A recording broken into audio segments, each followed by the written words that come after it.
Más de 200 años legislando por el bienestar de los colombianos. Recorriendo una historia política que consolida al Congreso como la casa de las leyes. En Voces del Senado, entérate de los debates, aprobación de proyectos, audiencias. Y toda la información de la actividad legislativa.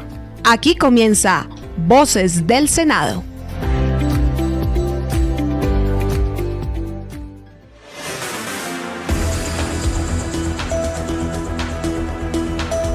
Muy buenos días, gracias a todos por conectarse con nosotros en Voces del Senado. Hoy es domingo 13 de julio del 2025 y estamos en una emisión más en este programa en el que usted se actualiza de todo lo que sucede en el legislativo. Saludo, buenos días, Enrique. Natalie, muy buenos días, y hoy voy a copiarla con una tacita de café a esta hora de la mañana con la mejor información del Senado de la República a través de Voces del Senado.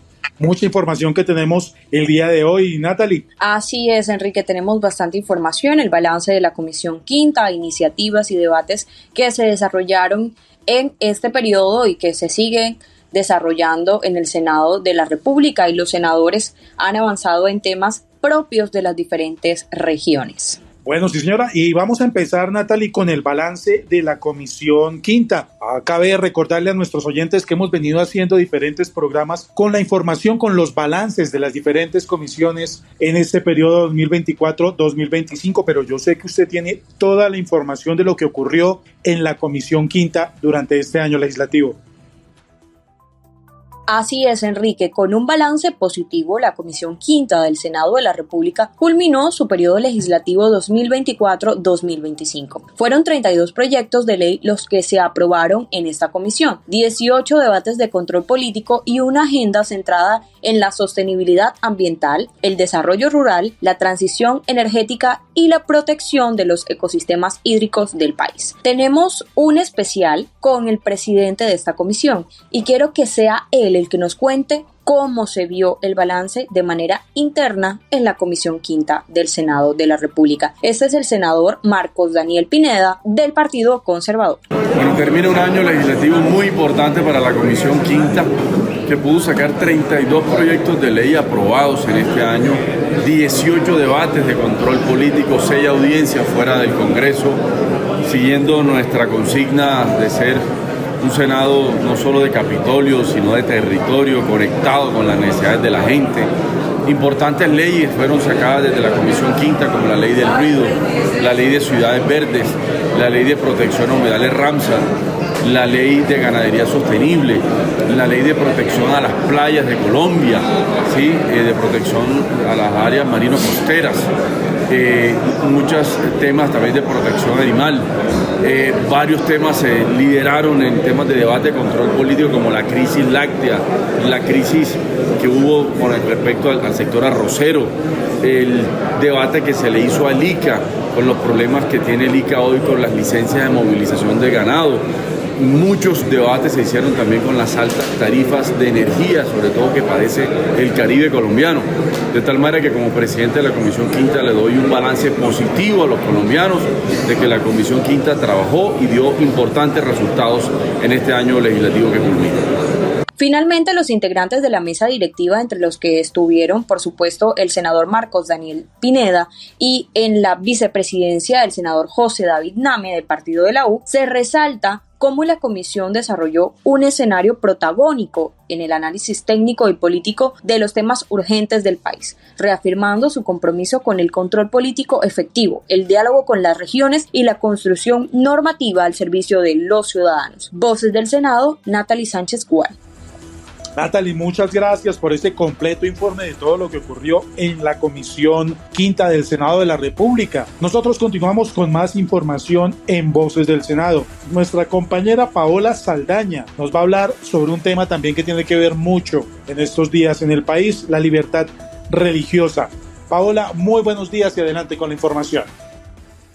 Esta conmemoración se realizó el Día Nacional de la Libertad Religiosa, exaltando el papel espiritual y social del sector religioso en Colombia. Una jornada de reflexión, unidad y reconocimiento del trabajo de las comunidades de fe en el país que se llevó a cabo en el Auditorio Luis Guillermo Vélez. La tercera cumbre de libertad religiosa fue convocada por la bancada del partido político Mira, Al respecto se pronunció el senador Carlos Eduardo Guevara. Porque ese día exaltamos su labor espiritual, su apoyo en temas de ayuda humanitaria y sobre todo su enorme voluntariedad en todo el país. Nos acompañaron en un panel las diversas expresiones religiosas y sobre todo impulsamos en el país la necesidad de seguir protegiendo este derecho, una ley que el partido Mira logró sacar ya como una ley tramitada por la Cámara y el Senado de la República y reivindica no solamente la necesidad de seguir fortaleciendo el sector, caracterizarlo, fortalecer la política pública de libertad religiosa, sus líderes, sino también salvaguardar en todos los ámbitos,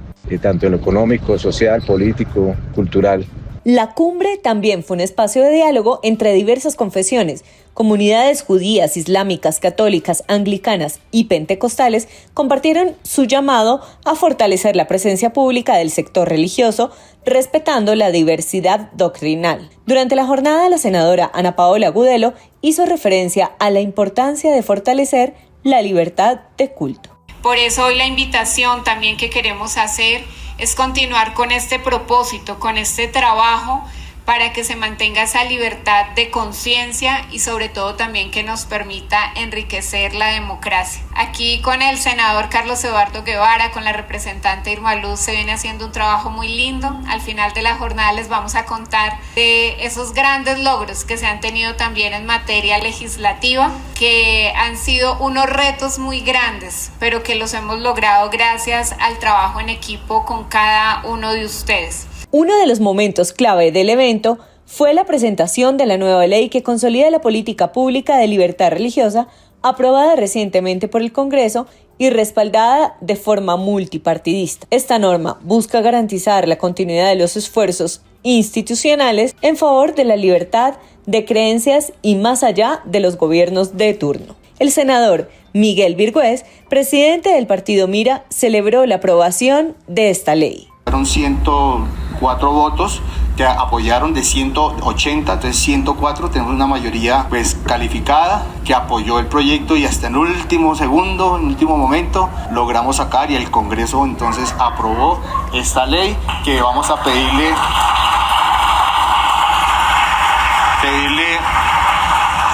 al señor presidente de la República que la sancione. La jornada concluyó con un mensaje común de unidad en la diversidad y el compromiso de seguir construyendo una Colombia más justa, incluyente y solidaria desde la fe y el servicio a los demás. Paola Saldaña, Voces del Senado. Al aire, Voces del Senado.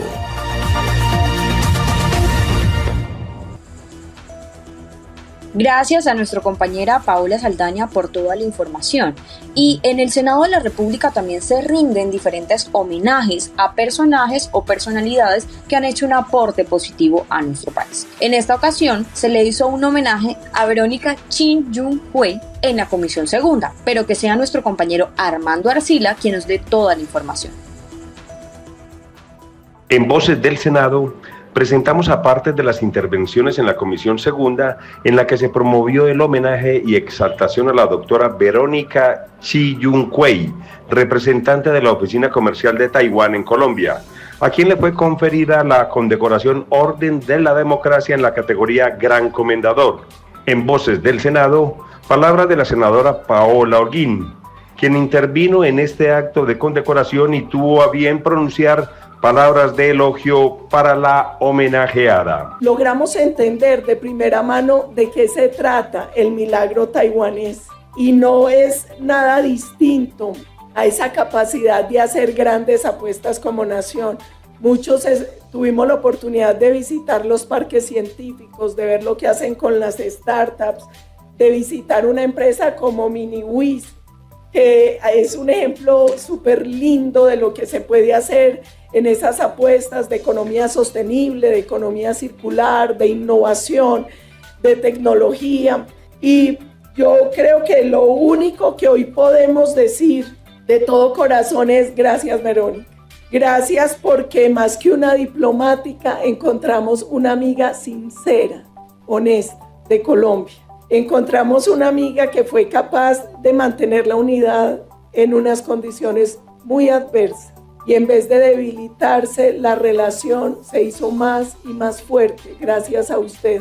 Nosotros vamos a seguir luchando no solo desde el grupo de amistad, sino desde esa semilla que usted sembró en el corazón de cada uno de los parlamentarios por esa nación amiga, hermana que es Taiwán. En representación del gobierno de Taiwán, Verónica Chi-Yun-Kwei, después de recibir la distinción, se dirigió a quienes asistieron al homenaje. Esta distinción de particular relevancia que llevaré con humildad, gratitud y orgullo. Agradezco sinceramente a los apreciados amigos aquí presentes por este gesto tan ilustre.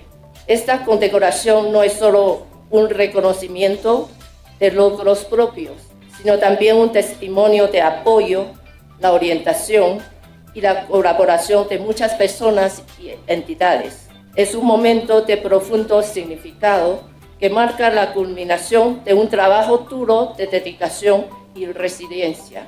Hoy cumplo 3 años, 4 meses y 12 días en Colombia.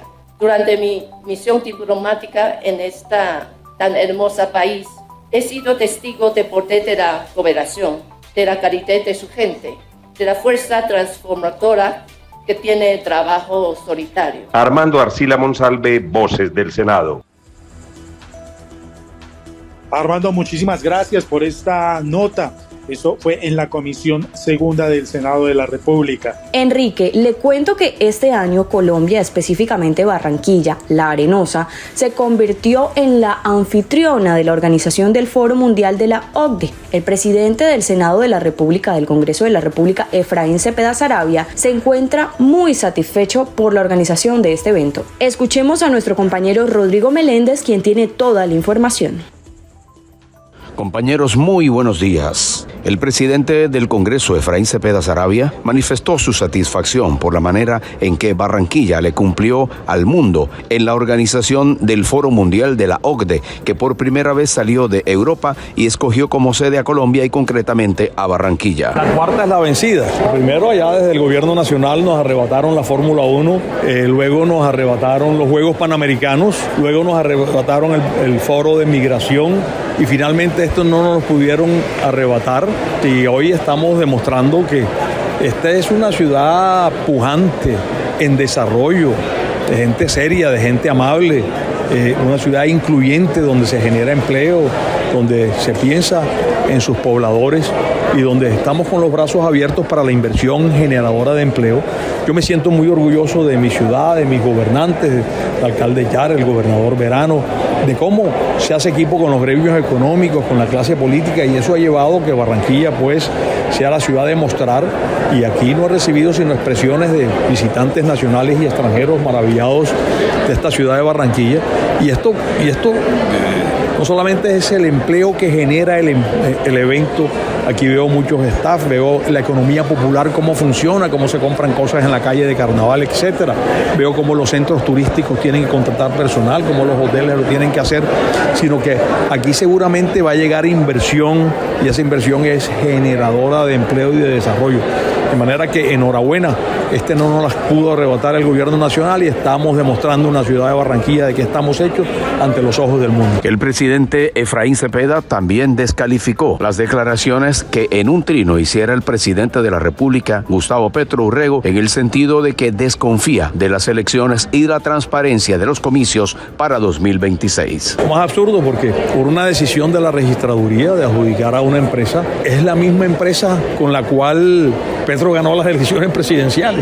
Es la misma empresa con la cual Petro ganó las elecciones de la alcaldía de Bogotá. Y le voy a decir una cosa, es que él está acostumbrado a arremeter contra los órganos independientes y contra los poderes públicos. Eso de la independencia de los poderes públicos, la Constitución, como decía por allá alguien en algún pueblo de la región Caribe, eso como que en presidencia de la República no pegó. Rodrigo Meléndez, Voces del Senado.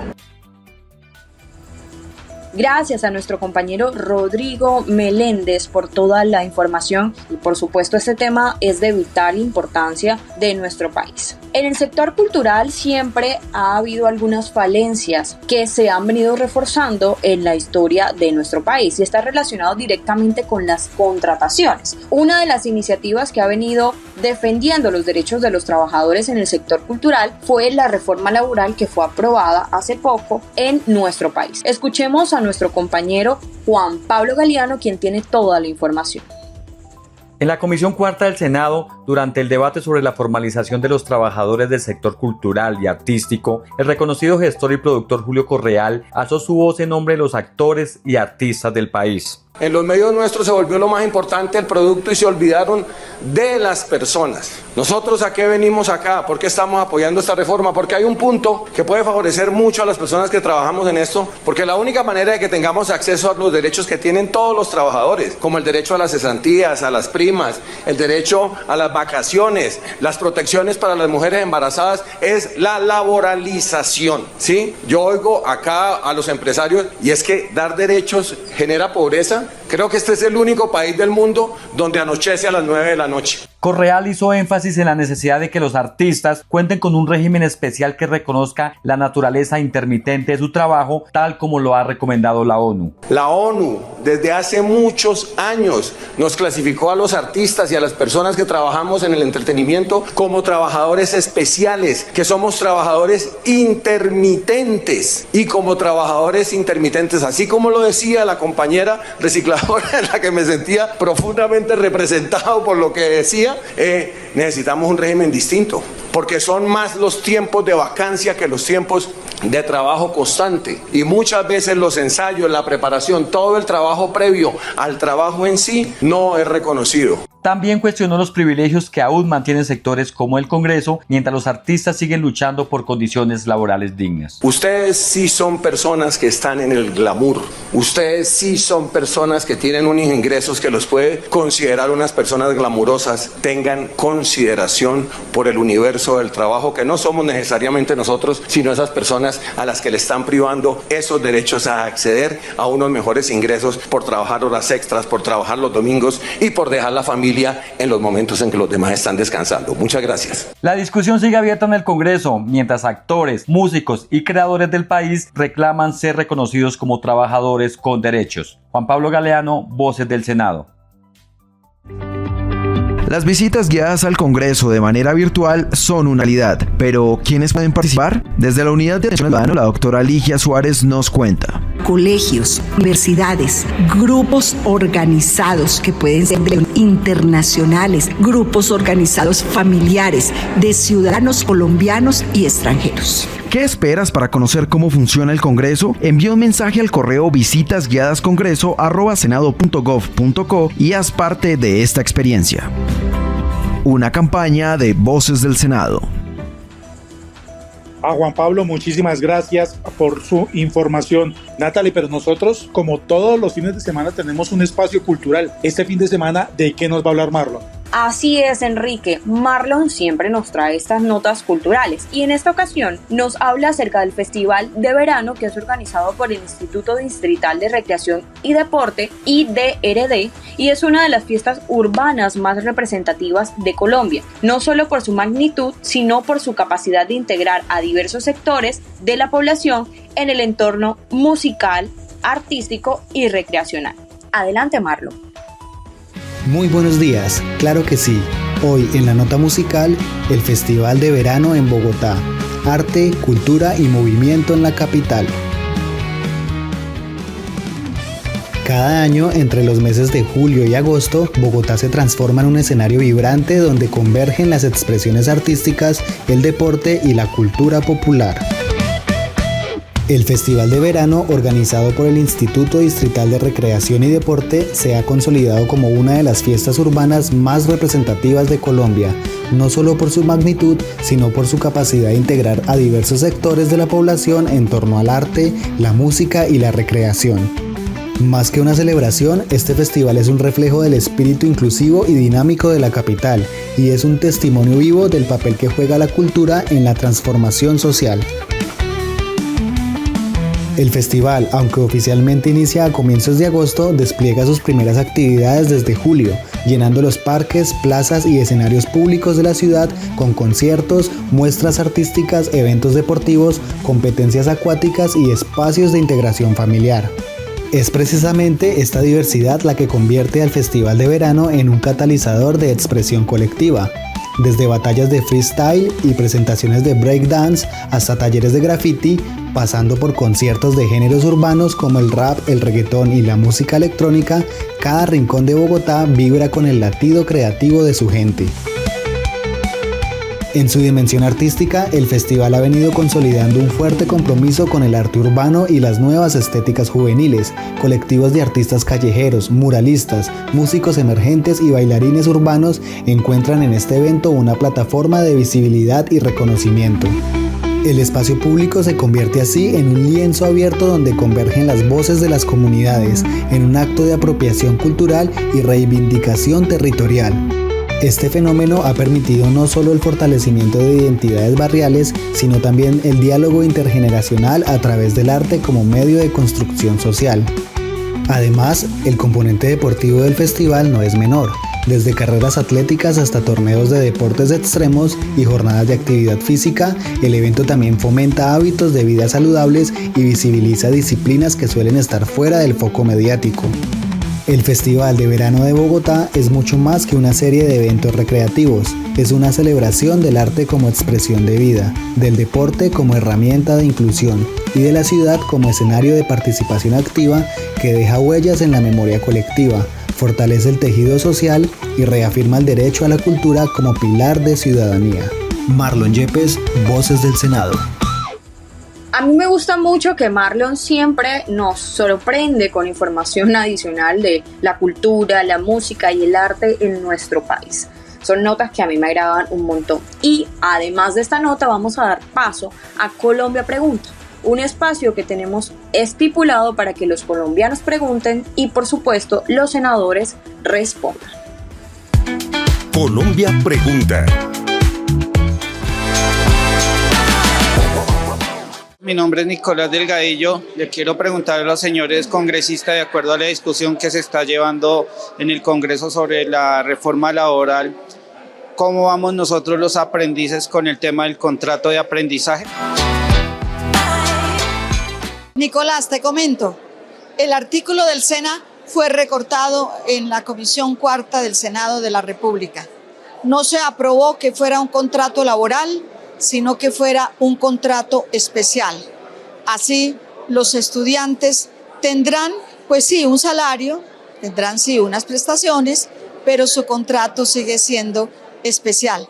No aprobaron lo que venía de Cámara. Nicolás, de Nicolás para Nicolás, respondiendo a tu pregunta, los aprendices del SENA quedaron en la lectiva al 75% de un salario mínimo legal vigente.